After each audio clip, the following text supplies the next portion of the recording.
This video is going to be on proteins, and there are two different samples that you can collect when you're trying to evaluate the proteins, and that's plasma and serum. So first we're going to talk about the difference between plasma and serum.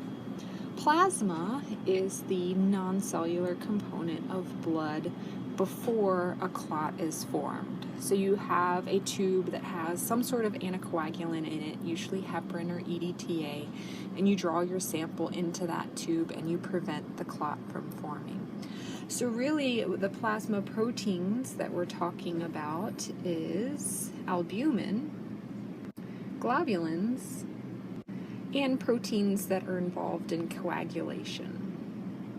Now this is different from the serum proteins because serum is the fluid component of blood, or the non-cellular component of blood that forms after clotting. So the coagulation proteins are used up in clotting, so you don't have that component. You just have albumins and globulins.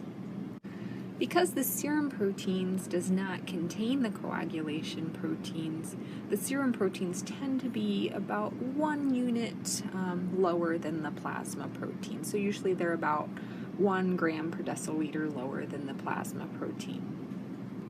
Now let's talk about how we actually measure the proteins. And there's two broad categories for measuring proteins, and they are either the refractometer or a biochemical method. The total protein measurement by the refractometer, that's kind of the cruder method, and that's what you guys did in lab. That one gets you in the ballpark, but it's certainly not as precise or as accurate as the chemical method.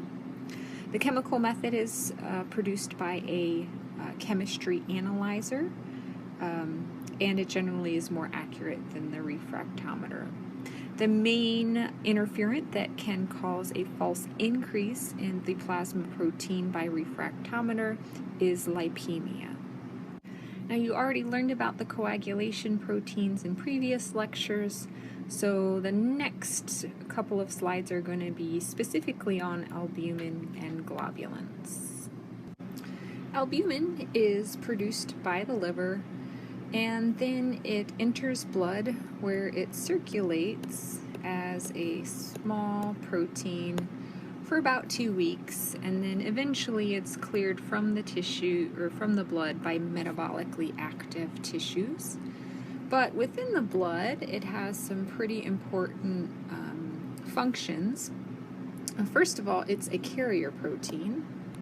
And as a carrier protein, it acts to bind various insoluble molecules, and it makes those insoluble molecules soluble so it can be transported around in the blood.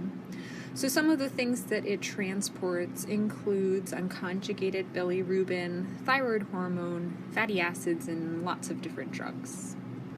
Albumin is also a major contributor to oncotic pressure, and that means that it helps keep water inside of the blood vessel.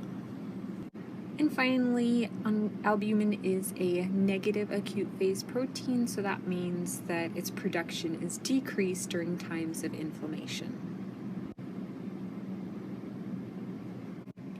The globulins is not just one protein, it's actually a group of proteins. And these proteins are produced either from plasma cells and B cells as immunoglobulins, or they're produced from the liver, and that includes globulins that are not immunoglobulins.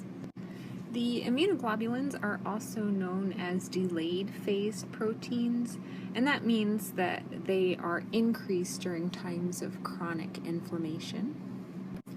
However, most of the globulins that are produced by the liver are also positive acute phase proteins, or APPs, and that means that their production increases during times of acute and active inflammation. The globulins are large proteins. They're actually quite larger than the albumin molecules, and I'll represent albumins as these little white circles and the globulins as the large blue circles. And at the end of the circulating lifespan, most of the globulins are removed from circulation by macrophages by phagocytosis.